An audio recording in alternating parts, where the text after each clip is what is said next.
क्या आप जानते हैं आपके खेतों में चलने वाला कंबाइन कभी घोड़ों द्वारा खींचा जाता था, फिर वक्त बदला और जो घोड़ों द्वारा खींचा जाने वाला कंबाइन अब मशीनी रूप में आपके खेतों में फसल काटने के लिए उपयुक्त होता है। इसे ही कंबाइन हार्वेस्टर कहा जाता है। दरअसल 1834 में हिराम मूर और जॉन फास्कल ने सबसे पहले इस मशीन को पेटेंट कराया। इसके बाद ये पूरी दुनिया में चलने लगी, लेकिन भारत में कब आई इसकी भी बात बता देते हैं।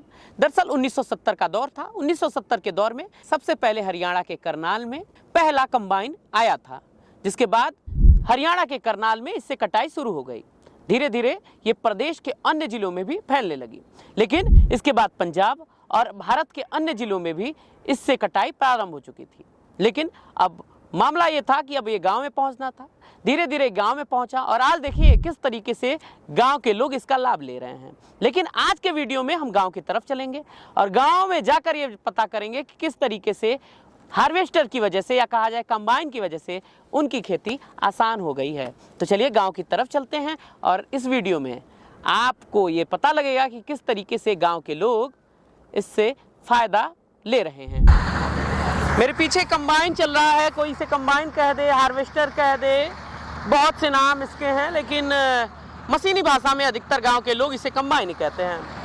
आज मैं उन किसानों के पास जाऊंगा जिन किसानों के पास ये कंबाइन रहते हैं, क्योंकि अधिकतर लोगों के पास ये भ्रांतियां रहती हैं कि ये कंबाइन चलाने वाले पंजाब से आते हैं। इसके बारे में थोड़ी सी बातचीत भी करेंगे। और आपको पता है जो मेरे पीछे कंबाइन दिख रहा था ना, किसको पता था ये कंबाइन 1990 के से पहले घोड़ों से खींचा जाता था? है ना यूनिक बात। चलिए आज कुछ किसानों से बातचीत कराते हैं, उनसे जानने की कोशिश करते हैं कि इस कंबाइन के बारे में अनोखी क्या बातें हैं। तो चलिए सर से बातचीत करेंगे। चाचा हमरो खेतवा काटे के बा। आपको खेतवा काटे के बा? अरे आप खेत काटे आइल बानी कि देश के खबर दे आइल बानी? बहुत बढ़िया। गरीबन के जनबा के शुभ समाचार दे आइल बानी, लोग गरीब कैसे जिएला। अच्छा ये बताइए कैसे से चला था? पहले आने के लिए मैं धन्यवाद देता हूँ। किसान का समाचार इतनी बड़ी खूंटी है, कांटा है, इसमें सब पत्रकार नहीं आते हैं। आप जो यहाँ आए हैं इसके लिए आप बधाई के पात्र हैं। बहुत बहुत धन्यवाद। लेकिन धन्यवाद तो चलता रहेगा। एक चीज मेरे मन में बहुत सवाल आ रहे थे और जितने भी दर्शक हैं वो जानना चाहते हैं। आज हम कंबाइन पे थोड़ी बातचीत करना चाहते हैं। ठीक है चाचा जी, 1990 से पहले मैंने जब इसके बारे में पढ़ा तो मुझे पता चला कि जब 1830 में जब इसकी इन्वेंट हुआ तो इसकी खोज हुई तो कहीं ना कहीं ये घोड़ों से चलता था। घोड़े आगे थे, ऐसे चलते, लेकिन उस समय मशीनी प्रक्रिया उतनी सुदृढ़ नहीं थी। लेकिन अब क्योंकि खेत में कट रहा है, अधिकतर लोग जैसे पीछे दिख रहा है कि हाथ से नहीं काटना चाह रहे हैं, तो ऐसे कंबाइन का यूज कर रहे हैं। आपके पास कंबाइन है? कितनी कंबाइन है? हमारे पास 2 कंबाइन है। अच्छा। 2 हमारे भाई साहब के, 2 हमारी एक कंबाइन। अच्छा, तो कैसे? तो घर में हमारे 22 कंबाइन है। 22 कंबाइन? जी 22 कंबाइन है। अच्छा अच्छा, ये एक चीज मुझे बताइए, जिस तरीके से ये कंबाइन चलता है इसकी प्रोसेस क्या है, कैसे काम होता है, कितने दिन पहले की तैयारियां रहती हैं, क्या चीजें रहती हैं? तैयारियां देखिए हम लोग बहुत पहले से करते हैं। जब अभी गेहूं जो है बाल निकलती है ना, तभी फोरमैन को खाते में पैसा डाल देते हैं कि भाई हमारे फोरमैन सेट हो जाएं। अगर सेट नहीं करेंगे, नहीं मिलेंगे तो हमारी गाड़ी नहीं चल पाएगी। अच्छा। तो इन फोरमैन कौन होता है? फोरमैन जो इस गाड़ी के चालक होते हैं। अच्छा, उनको फोरमैन कहते हैं। जी फोरमैन। अच्छा। ड्राइवर, फोरमैन, हेल्पर वो चलाते हैं वो लोग। अच्छा। और पूरी संख्या में रहते हैं या 1-2 रहते हैं? जी पहले तो लोग 4 होते थे। अच्छा अच्छा। 1 2 3 4 4 का मैन, तो 4 आदमी का। अच्छा। मैन जो उसमें एक इंजीनियर होता था, वो बनाने का काम करता था, और एक चलाता था और एक साफ सफाई करता था। एक और मतलब 2 खलासी होते थे सहयोगी, और 2 लोग चालक होते थे। 4 का अब तो लोग जो है कि थोड़ा 3 कर दिए, 3 आ रहे हैं। अच्छा अच्छा। हाँ। तो सबसे पहले कितने दिन पहले आपने बताया कि जब छोटी बालियां रहती है तभी आप लोग पैसे दे देते हो कि आ जाना हमारे पास, तो ऐसा कोई तय रहता है? कैसे आप लोग उन फोरमैनों से मिलते हो कि जो चालक रहते हैं, कैसे पता चलता है कि ये चलाने वाला है या चलाने वाला? जैसे अपने हैं लोग, वो बात करते हैं भाई हमको दिला दीजिए, एक फोरमैन दिला दीजिए, ठीक ना। पुराने जैसे हम लोग हैं, जब किसी फोरमैन से आप कहेंगे, चाहे किसी मालिक से कहेंगे हमको यानी मैंने अगर एक कंबाइन खरीदी तो क्या आपसे मैं संपर्क करूंगा तो फोरमैन मिल जाएंगे? जी मिल जाएंगे। अच्छा, ऐसे होता है? हाँ ऐसे होता है। अच्छा, उसके बाद क्या होता है, क्या प्रोसेस है? और उसके बाद वही होता है, उसका 10 दिन पूरा गाड़ी खोल के सर्विस चलता है। सर्विस के बाद से अपना तैयारी हो जाती है, तब थोड़ा इधर उधर होने लगता है, बस हम लोग अपना कटाई चालू कर देते हैं। कटाई चालू कर देते हो। तो कोई विशेष तारीख रहती है, कोई महीना रहता है जिसमें कटाइयाँ चालू रहती हैं? जी कुछ जी कैसी जी, है? 20-25 मार्च से गेहूं की कटाई चालू हो जाती है अच्छा। उत्तर प्रदेश में। अभी हमारे गोरखपुर में कुल कितने हो सकते हैं कि मतलब इसी क्षेत्र में, सिर्फ बड़ालगंज क्षेत्र में? आप बड़ालगंज क्षेत्र में कम से कम बड़ालगंज क्षेत्र में तो मान के चलिए कि 60-70 होंगी जिनमें 60-70 होंगे मशीनें। हाँ, अच्छा, सोचिए 60-70 यहाँ पे कंबाइनें चलती हैं। ये बड़ालगंज ब्लॉक में 60-70 मशीनें हैं, इससे कम नहीं होगी। और पूरा गोरखपुर का है तो बहुत होगा। गोरखपुर तो बहुत ज्यादा हो जाएगी। अच्छा। गोरखपुर में कहेगा तो कई सौ हो जाएगी। कैसे चल रहा है ये? कैसे चल रहा है, ठीक है, लेकिन अब इतनी गाड़ियां बढ़ गई कि वो पैसा थोड़ा कम हम लोग को मिल रहा है। अच्छा अच्छा, पैसा कम मिल रहा है। हाँ। अच्छा 2003 में हाँ 2003 में 600 रुपया एकड़, 600 रुपया एकड़ हाँ हाँ कटाई था। अच्छा। और 600 रुपया कुंटल था। हाँ हाँ हाँ ठीक। हाँ हाँ। आज जो है हाँ। 2800 रुपया कुंटल, 2800 रुपया कुंटल गेहूं हो गया। अच्छा। और एकड़ जो है कि 1800 चल रहा है। तो कटाई बहुत कम है, गाड़ियां बढ़ गई, कंपटीशन का धंधा हो गया, लेकिन कोई बढ़ा नहीं पा रहा है, मजबूरी में जी रहा है। अच्छा, इसमें रिस्क का क्या क्या क्या होते हैं? जैसे जब ये चलता है तो कई बार बहुत रिस्क है। पीछे बाल बीनने वाले हैं। हाँ। गाड़ी पीछे से कटिंग होता है, बैक हरदम होती है। पीछे होने पर कोई लड़का दब गया, कोई ट्राली में लड़ गई, आगे करंट का खेतों में तार जो बिछा है वो कटाई हो रहा है, तार सट जाता है, तो कहीं कहीं भाई घटना भी घट जाती है, कंपाइनों में आग लग जाती है, स्टाफ कहीं मर जाते हैं, खेत जल जाते हैं करंट से जो गिरता है।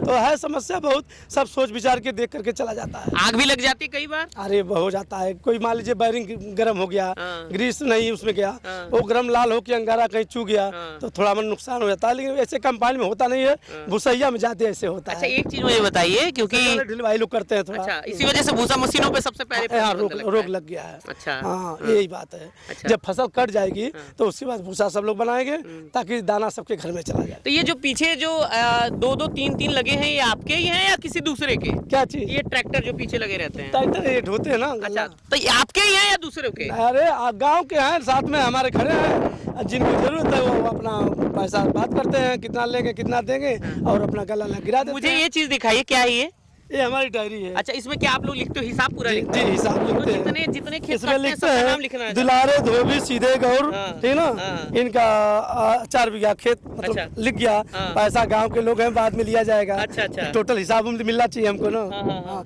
नाम गांव पता पूरा नोट होता है। अच्छा, इसमें नोट ऐसे होते हैं। जी, जी। तो आप देख रहे हैं ये कितने पूरा भर जाती होगी या नहीं? अरे नहीं, अब गाड़ियाँ बहुत हो गई, गाड़ियाँ बहुत हो गई। अब देखिए हमारा बालथर 2200 बीघा का है। हाँ, हाँ, ठीक। हाँ, हाँ। 3 दिन में मात्र कटा है। हाँ। इसमें हम पहले 1-1 महीना गाड़ी चलाते थे। हाँ। 1 महीना रात दिन? हाँ? रात दिन? हाँ, रातों दिन गाड़ियाँ चलती थी। अच्छा। अब तो 10 बज गया, 9 बज गया, लोग घर भाग जा रहे हैं। चला ही नहीं कटिया भैया तो उनसे कटवा ली जाई। फिर कंपटीशन के दौर में घाटा हुआ है। घाटा, हाँ घाटा हो रहा है, कंपाइन में घाटा चल रहा है। तो ये सब चीजें कंपाइन मालिक परेशान चल रहे हैं। कंपाइन मालिक परेशान चल रहे हैं, तो ये सब चीजें यहाँ पे होने ये धरती पे देखिए सभी चीजों का दाम बढ़ गया, ठीक ना, लेकिन कंपाइन का कटाई का रेट नहीं बढ़ा। कंपटीशन की वजह हाँ, से। कंपटीशन की वजह से। वही ना आपको बता रहे हैं, आज इसका रेट 2800-2500 एकड़ होना चाहिए, लेकिन हम लोग 1200-1800 रुपए एकड़। लेकिन अधिकतर आदमी अब क्योंकि हाथ से नहीं काट रहे हैं, मैं बगल में दिखाना चाहूंगा, इतना पूरा यहाँ पे क्षेत्र दिखा दीजिए भैया कि चारों तरफ अगर क्षेत्र में 2-3 ऐसी जगह लग रही है जहाँ पे लोग हाथ से काट रहे हैं, बाकी पूरा आप देखिए, पूरा ये क्षेत्र देखिए। हमारे क्षेत्र में 25-30 साल पहले लोग हाथ से ज्यादा कटिंग होता था।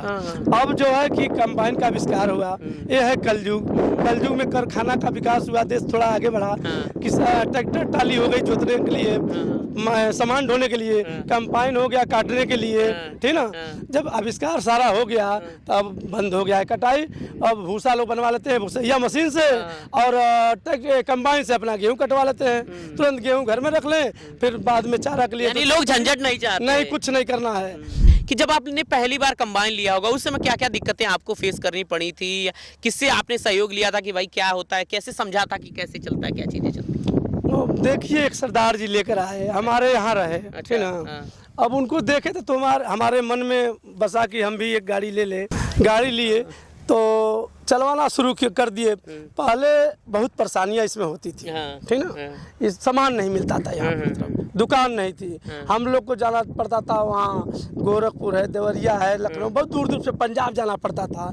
अब तो अपने यहाँ शहरों में मनो देवरिया है, चाहे गोरखपुर है, बड़हलगंज शहर है, मैं मिल जा रहा है, सामान मिल जा रहा है। एक सवाल आ रहा है, जब ये सिवान में उतरता होगा, बहुत सारे फील्ड दिखते होंगे, ये सब चीजें, तो कैसे मतलब कैसे डिपेंड करता है कि वहाँ कितना रह रहा है, 24 घंटे 48 घंटे कितना, ये सब चीजें? देखिए, अब एक लाइन से हम लोग शुरू करते हैं, जहाँ करते करते मशीन जाती है, फिर शाम हो जाता है तो आदमी खाने का टाइम होता है, 10 बजे 11 बज जाता है, घर भाग जाते हैं, वही मशीन खड़ा कर देते हैं, किसी की मड़ई है, नलका है, वही पानी देके खड़ा कर देते हैं। फिर सुबह सबको बुला लिया जाता है कि आइए आप लोग, यहाँ से फिर काम चालू होगा। अच्छा, एक चीज़ मुझे बताइए, जब ये कैसे आपको पता चलता है कि अभी काटने लायक हो गया है, अभी नहीं है? क्योंकि मैंने सुना है कुछ हवा ऐसे बह जाती है जिसके बाद कहते हैं कि अब नहीं, ये नमी आ जाए गई है, ये सब चीज़ें। बुजुर्गों की कहावत है, अच्छा, कि जब गेहूं पक जाता है तो उसकी बाल देखिए टेढ़ी हो जाती है। अच्छा, जब टेढ़ी हो जाती है, यहाँ से तोड़ेंगे ना तो खुट दे टूट जाएगा। जब टूट जाएगा खुट दे तो समझिए कि गेहूं हमारा पक गया है। और नहीं टूटा तो समझिए अभी कच्चा है। तो ये देखिए, ये किसानों की बातें हैं, और किसानों की बातें सिर्फ इतनी नहीं हैं कि किसान मेहनत करता है। आप शहरों में अपने घरों के अंदर टीवी चला के बैठे होंगे और ये सोच रहे होंगे कि गांव में कैसा माहौल रहता है। गांव में ऐसी भी चीज़ें होती हैं, और इसी वजह से हम कंबाइन के पीछे लोगों की मेहनत दिखा रहे हैं। अभी हम ड्राइवर से भी बातचीत करेंगे, कंबाइन के लोगों से भी बातचीत करेंगे, और ये समझेंगे किस तरीके से कंबाइन के पीछे मेहनत होती है, कोशिश है, क्योंकि ये एक बहुत बड़ा वर्ग भारत में किसानों का रहता है, और किसानों की बात आज हम न्यूज़ बस्तर पे दिखा रहे हैं। चाचा जी, कुछ बच्चे यहाँ पे ये फसल बीन रहे हैं, बाल कह सकते हो आप। तो क्या मतलब क्या चीज़ें आप लोग रखती हैं, परेशानी होती है? क्योंकि आप लोग तो बोलते होगे ना कि गाड़ी के पीछे हट जाओ, ये सब चीज़ें, तभी घटनाएं हो जाती है। बच्चों को भगाया जाता है। अच्छा। भगाने के लिए हम लोग डरते हैं कि भाई दब जाएगा तो हम परेशान हो जाएंगे, गाड़ी हमारी बंद हो जाएगी, तो बच्चों को भगाते हैं। तो बच्चा तुम लोग थोड़ा दूर रहो, जब हम काट के निकल जाएंगे तब उसके बाद बाल बीनना। अच्छा, हाँ। तो आप क्योंकि ये तो गांव के ही लोग होते होंगे। हाँ, गांव के गरीब लोग हैं। अच्छा। गरीब हैं जिनके पास मान लीजिए अनाज नहीं है, कम है, खेत नहीं है, वो गरीब लोग जो है कि अपना बाल बीन के धर लेंगे, 2-4 महीना काम चलाएंगे, यही बात है। हाँ। अगर इनके पेट भरता तो ये नहीं काम करते भाई। अच्छे घराने के तो कोई बाल बीनेगा नहीं है, जिनकी मजबूरी है, परेशानी है, गरीब बच्चे हैं जिनके पास पैसा नहीं है, वही बाल बीन रहे हैं। आपके लिए चुनौती क्या चीजें रहती है? हम लोग को चुनौती यही है कि देखिए, डर लगता है कि कहीं कोई बच्चा दब न जाए। अच्छा। कहीं कोई बच्चा दब न जाए, दब जाएगा तो हमारा स्टाफ भी बंद हो जाएगा, हम भी परेशान हो जाएंगे, हमारी गाड़ी भी थाने में चले जाएगी।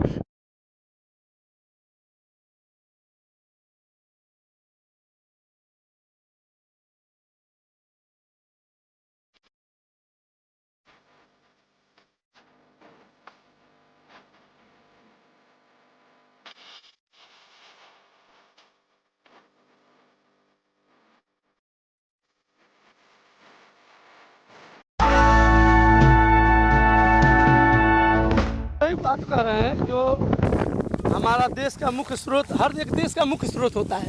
ठीक ना? कैसे मतलब देश का कमाई क्या है? हमारे देश का मुख्य स्रोत ये है, किसानी है।